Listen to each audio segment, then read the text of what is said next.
If you're an HR professional who works hard to fill roles within your company, keep employees engaged, and build company culture, welcome to America Back to Work, where dreams only work if we do.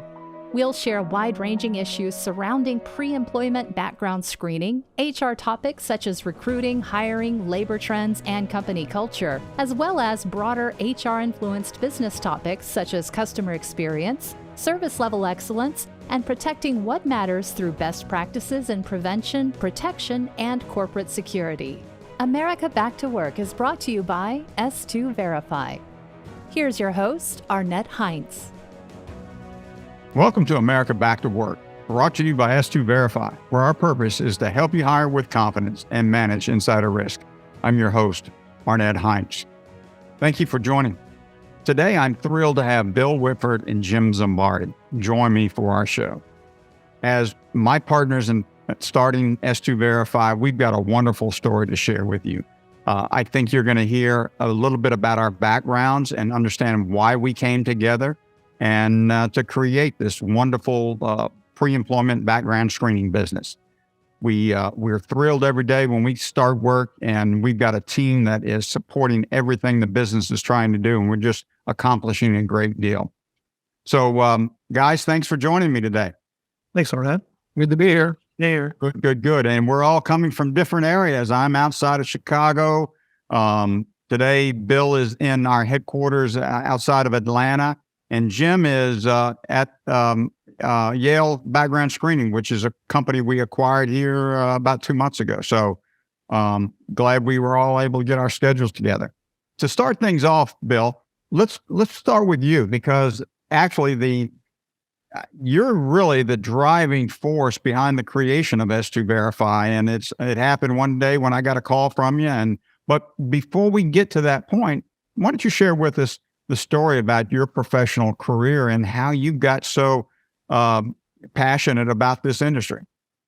That sounds good, Arnette. Thanks. Well, I started right out of college at a company called EMSI, which was a paramedical company, and we started their occupational divisions right after 1988 when President Reagan signed the Drug-Free America Act, proposing that all the federal workforce had to be drug tested as well as some of the contractors.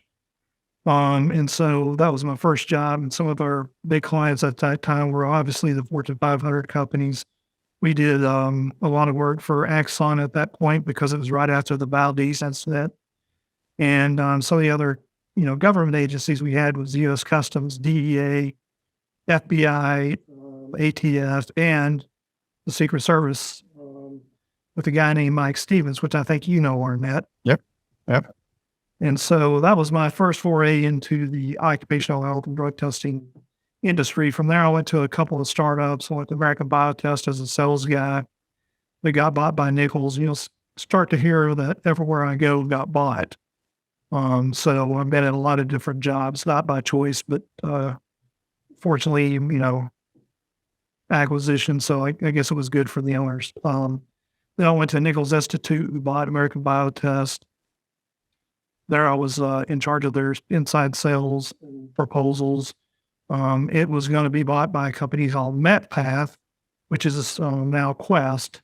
And so I went to a startup, or actually a company in Memphis, Tennessee called MedExpress. That was really my first foray into, a career. There was a guy there named Dr. Lowell Foster that was just one of the brightest individuals and mentors I could ever have. I ran the inside sales and sales support. Subsequently, it got bought by LabCorp, where I became the VP of sales at 29 for all of the occupational testing. And then I was approached by a doctor out of Beverly Hills, Dr. Murray Lappy, to start a company called eScreen, which Jim knows about, because we talked to him before when he was at ChoicePoint. So eScreen was basically a diagnostics company where we invented a reader and self-absorbing cup. And I got 3 co-patents for it, for the reading technology as well as the cup technology. It was based on monoclonal assays, similar to a pregnancy test. And then Walmart was our largest client at that point. And so we rolled it out, grew to about $50 million and has about 5,000 locations, subsequently got bought by Lear and then by Abbott. And so from there, I went to a company in Memphis, Tennessee, called Rap Sheets, where I met Arnette when he was with Quaker Oats. And it was basically a national database of criminal records. And we grew that company from 0 to 13 million, basically 2 years, and subsequently sold it to ChoicePoint. And so at ChoicePoint, where I met Jim, I was soon promoted to the VP of sales and then the president and SVP of the division for the occupational drug testing and employment testing division with 1,500 employees, several different offices. We made a lot of acquisitions. We had 13 different operating systems, and we had to combine those into one, which I was responsible for. And so while at ChoicePoint, it got bought by a company called LexisNexis. Jim was one of the first to leave. They were having bets on when I would leave. And so I think Jim actually won that one.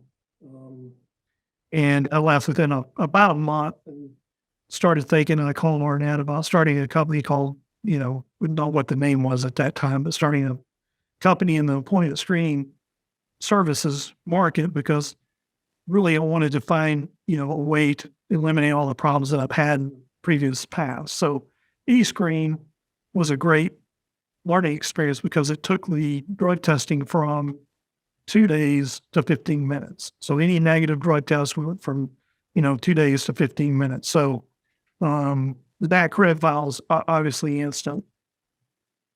Unless you get a hit, then, again, so we were looking at a way that we could take background checks as well as drug testing, automate the processes, and make it a much, more fundamental program for clients.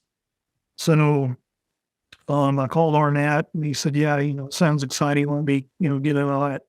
Then talked to Jim. And so we started S2 Verify.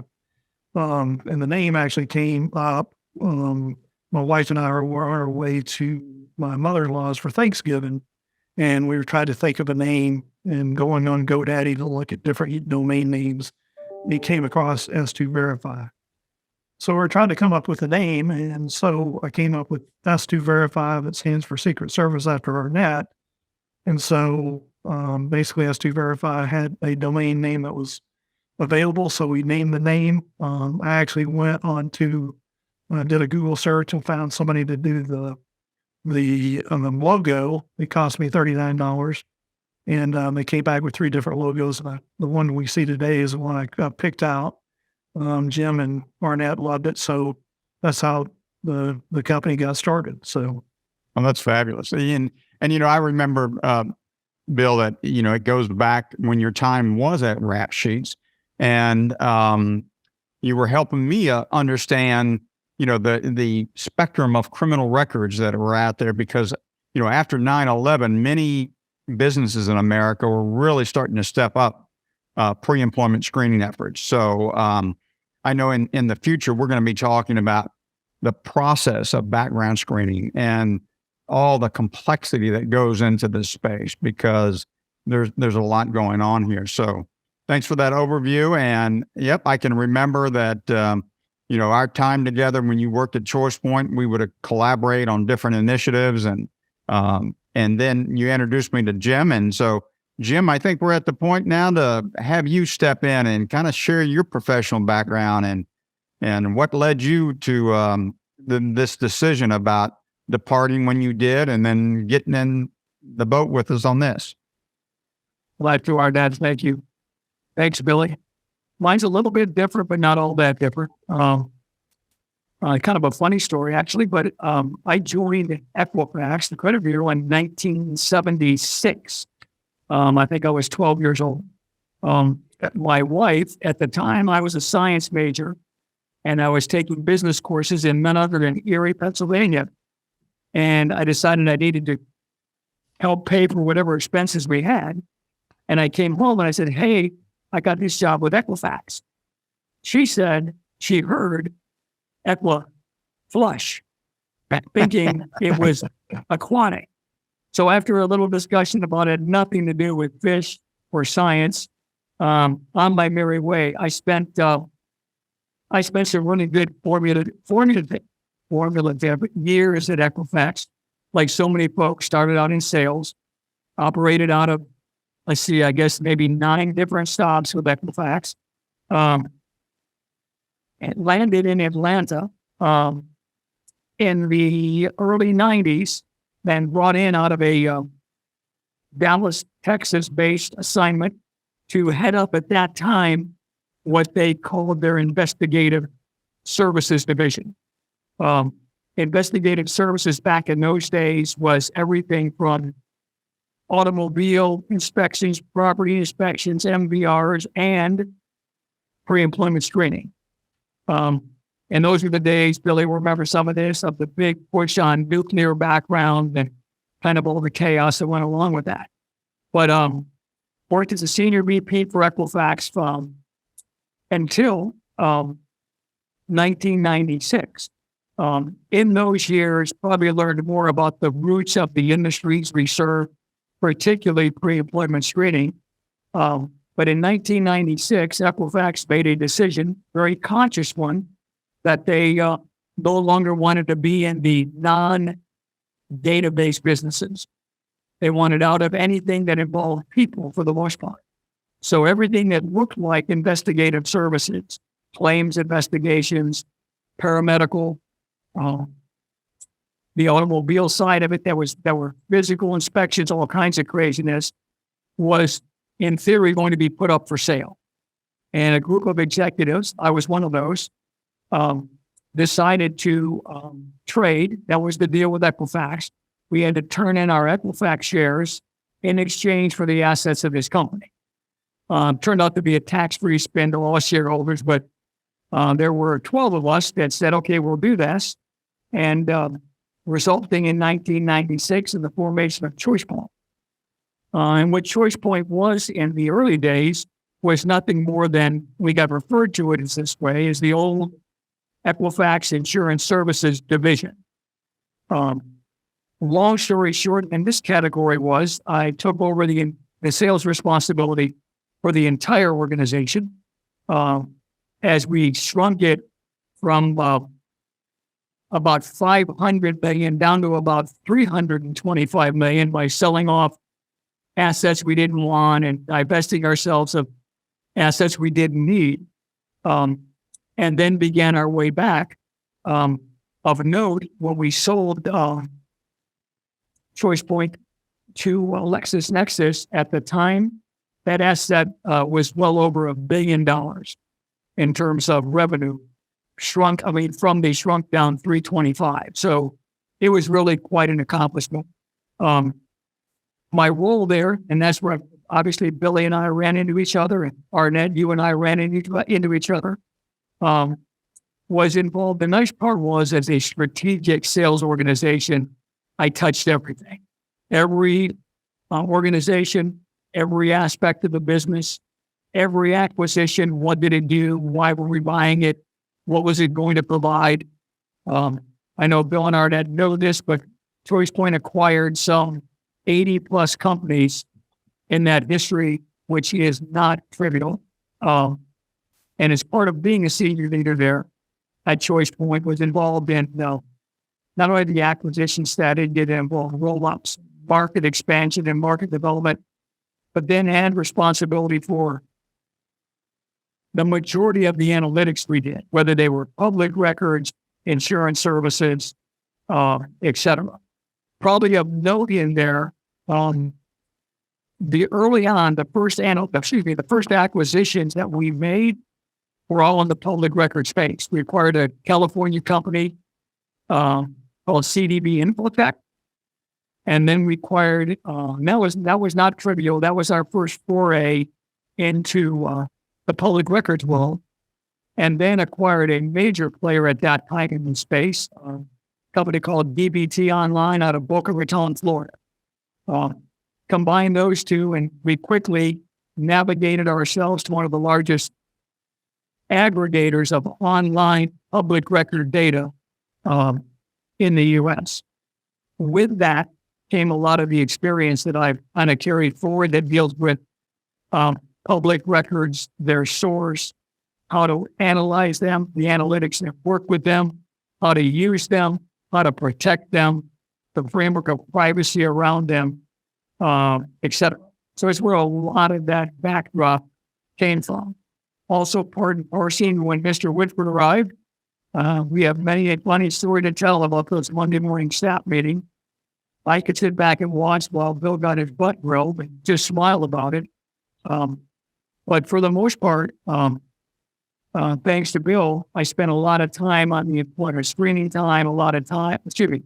the employment screening product market, and learning a little bit more about that topic since I had been spending an enormous amount of time with public records.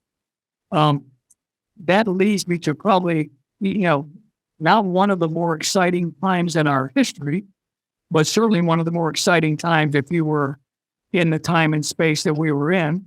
In fact, I was looking back at the video last night. If you're bored, someday you can find my testimony before Congress, but choice point at the time of the September 11, 2001 attacks, beyond the history that goes behind that, we were, I guess the answer to the question was, are we capable?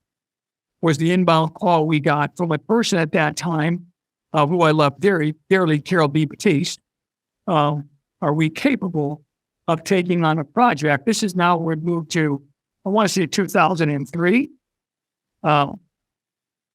But taking on the task of screening screeners for the newly to be developed, implemented, what is now known as TSA, federal screeners.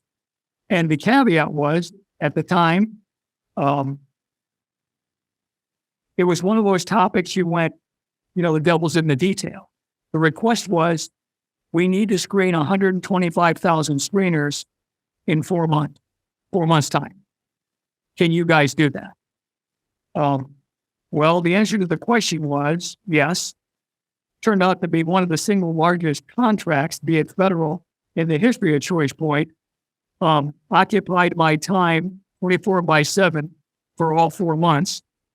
But we actually got it done in incredible fashion.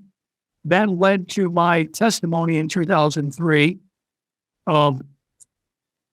before the House subcommittee, principally based on the fact that at that time, OPM, which is the Office of Personnel Management, had laid claim publicly to the fact that what Choice Point had done was fraudulent, wasn't correct, was inaccurate, in all kinds of kind of crazy things, primarily based on the fact that we had turned these backgrounds around in, let's use the number of 6 to 10 days, which Arnette and Bill, now has migrated its way down what has to verify to under 4 days.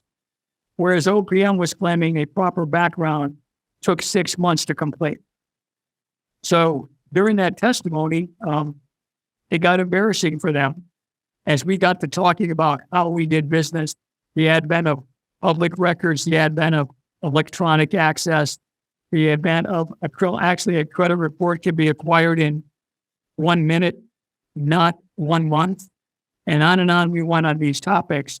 And it really, for Choice Point, at that moment in time, set us on another flight path in terms of acknowledgement, recognition for what we did, how we did it, the use of analytics, the use of public record data.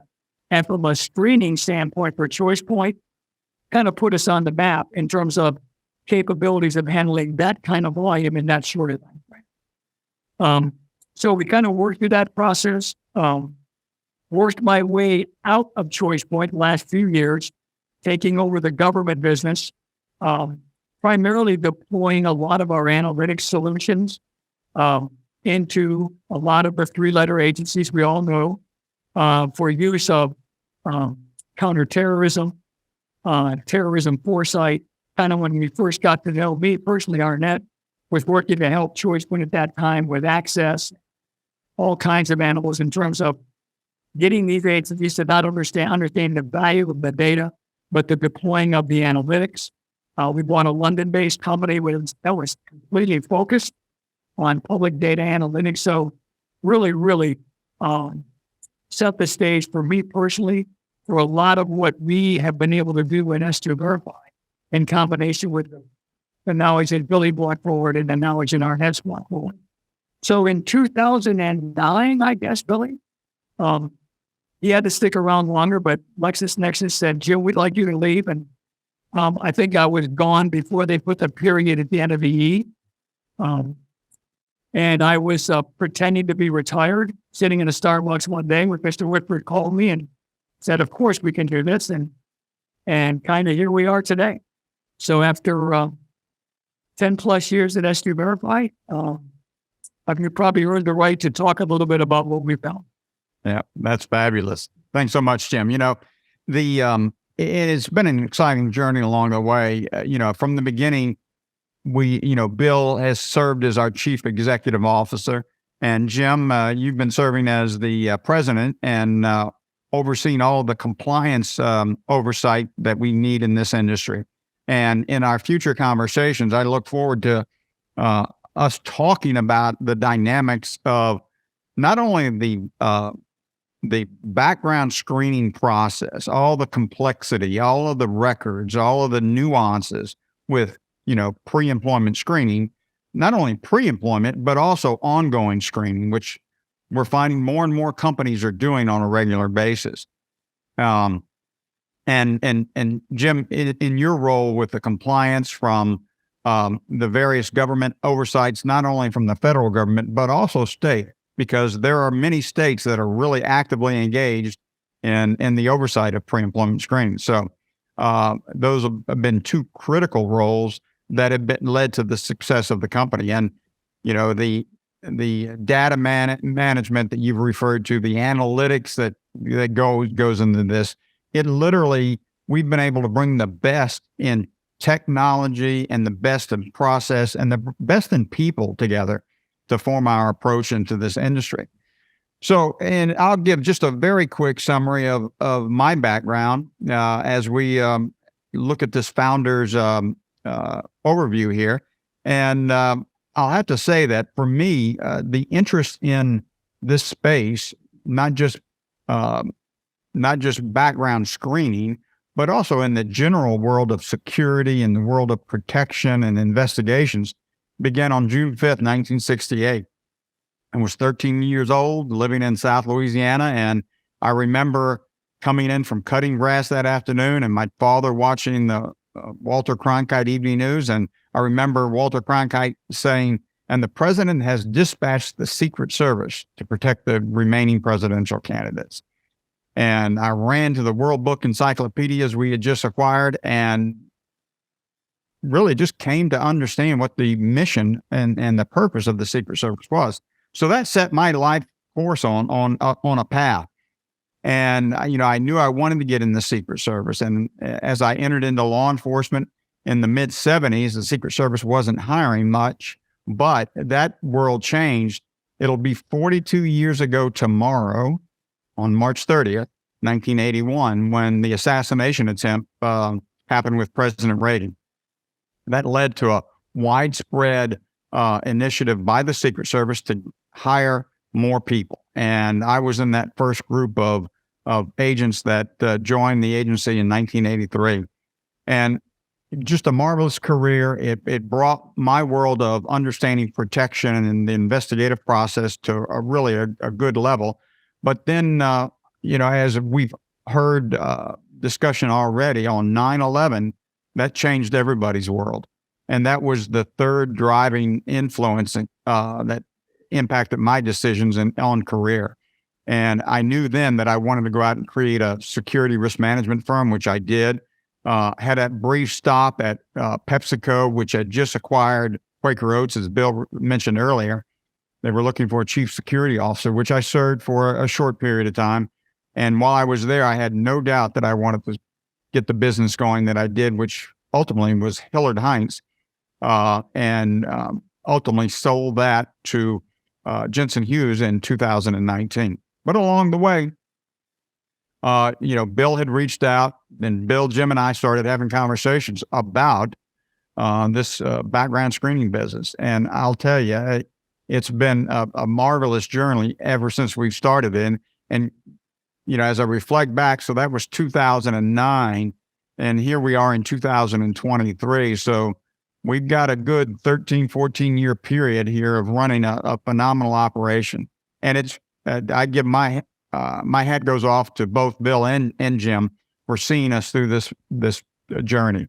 It's a complicated world, and if we didn't have their insights and expertise, it'd be a challenge for us. But guys, let me just kick it back out for general discussion, because I know today's conversation, we wanted to focus on our backgrounds to kind of tell our audience as well as our clients a little bit about us. And I think we've done that. I think we've covered our professional backgrounds that kind of explain why we're in this space and what we love about this space.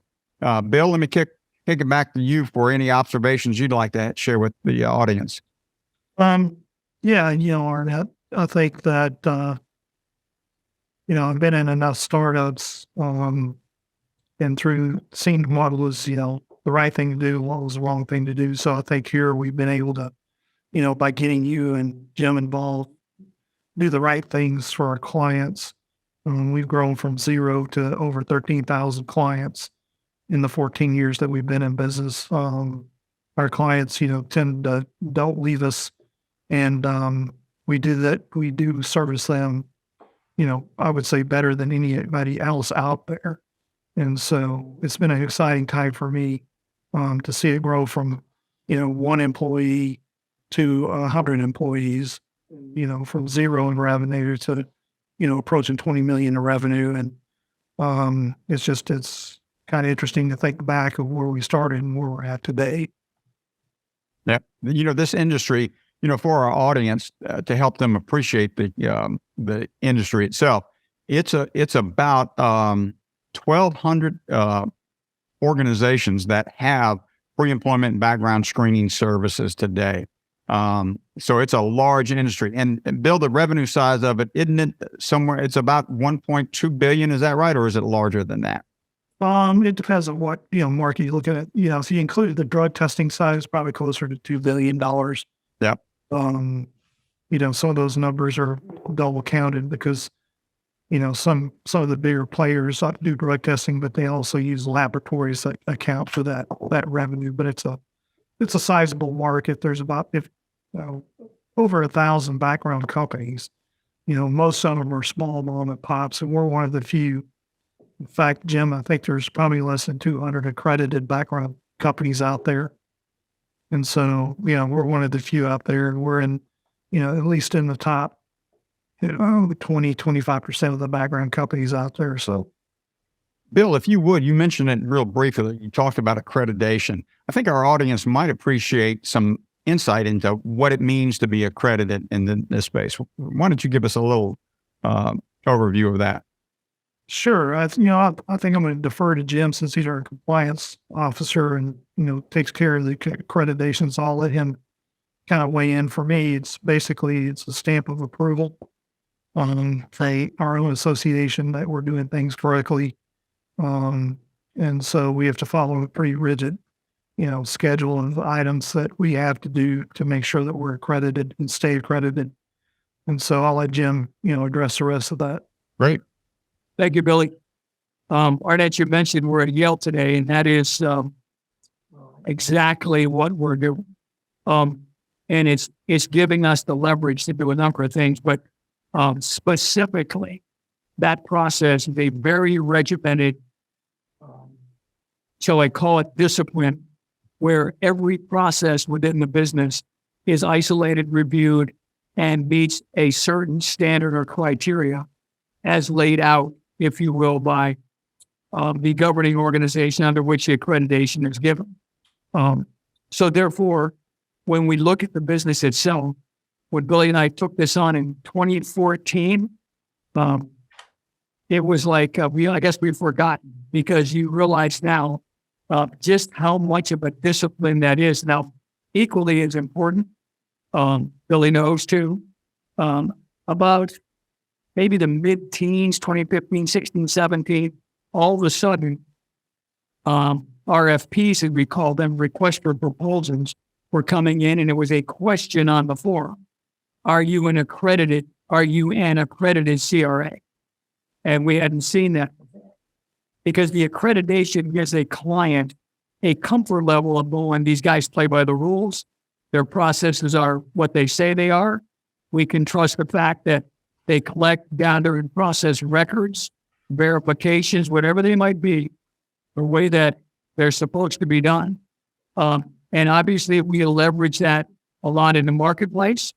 And we're now in the process of, as you know, Arnette and Bill knows, we are now working hard here to get Yale up under that umbrella. And unfortunately, they don't give us a lot of time to do that. So it takes a lot of effort, kind of round the clock kind of work to go down that path. But it really, at the end of the day, is Billy referenced that it's a seal or an emblem that says you have done what it takes to do, you have done what it takes to become or be one of the top tier providers in this industry. So the three of us started little old S2 Verify back in 2009. And so, yes, Arnette, you're correct. We have come a long way and to not only have the accreditation, but now being recognized as a bona fide player, my term, in this industry. And we'll get some incremental recommendations. As we were told by the accreditation people, it's very uncommon to have this process done in the time frame you're tackling it. Well, there's always a first. So long story short, it's really become kind of a staple of who we are. Our people know it. Our people understand it. They refer to it. And then the Yale folks are now becoming quite acquainted with what it means and what it will be to them when we're done.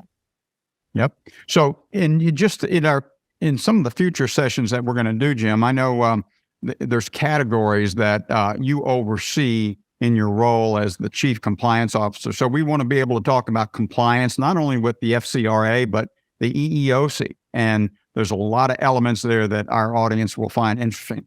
But there's also such things as written consent and disclosure of results, adverse action process, and then the use of third-party screening companies and how that is best utilized. So we've got a healthy conversation that's going to take place in that. And then also on the business process side of the conversation, Bill and Jim, I think both of you can add value here, which is few people know that there are 3,300 courthouses in America.